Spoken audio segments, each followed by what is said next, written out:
കൊല്ലം പോരുവഴിയിൽ വന്യജീവി ശല്യം രൂക്ഷമാകുന്നതിനെതിരെ പരാതിയുമായി നാട്ടുകാർ. പോരുവഴി കടവുങ്കൽ ഏലായിലാണ് കാട്ടുപന്നികൾ വ്യാപകമായി കൃഷികൾ നശിപ്പിക്കുന്നത്. കൃഷി നശിപ്പിക്കുന്നതിനെതിരെ കർഷകർ അധികൃതർക്ക് പരാതി നൽകിയെങ്കിലും പ്രശ്നത്തിന് പരിഹാരമായിട്ടില്ലെന്ന് കർഷകർ പറയുന്നു. തൊട്ട് അയലത്ത് മൊത്തവും കൃഷി സ്ഥലങ്ങളാണ്. രാത്രി മുഴുവൻ പന്നി ശല്യമാണ്. എൻ്റെ പൊടി കുഞ്ഞുങ്ങളുണ്ട്. സുഖമില്ലാത്ത ഒന്നിന് ഞങ്ങൾക്ക് ഇവിടെ കടക്കാൻ ഭയങ്കര ബുദ്ധിമുട്ടാണ്. രാത്രിയിൽ ഭയങ്കര ശല്യമാണ്. പന്നി രാത്രിയായാൽ അവിടെ ഭയങ്കര പന്നി ശല്യമാണ്. അതുകൊണ്ട് ഭയങ്കര ബുദ്ധിമുട്ടാണ് അവിടെ താമസിക്കാനൊക്കെ. ഞങ്ങൾ നേരിട്ട് കണ്ടതാ പന്നികളെ. രാത്രിയിൽ ഭയങ്കര ശല്യമൊക്കെയാണ്. വെളിയിലോട്ട് രാത്രിയിൽ ഇറങ്ങാൻ പറ്റാത്ത രീതിയിലായിപ്പോൾ. ആരോടെങ്കിലും പരാതിപ്പെട്ടിട്ടുണ്ടോ? പഞ്ചായത്തിലൊക്കെ ചെന്ന് പരാതി പറഞ്ഞിട്ടുണ്ട്. ഒരുപാട് പരാതിയൊക്കെ പറഞ്ഞതാ. അവരൊക്കെ എന്താ പറയുന്നത്?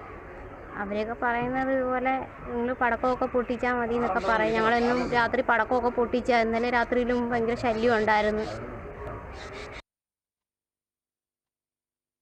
തലശ്ശേരി ഇരട്ടക്കൊലപാതകത്തിൽ 3 പേർ കൂടി പോലീസ് കസ്റ്റഡിയിൽ.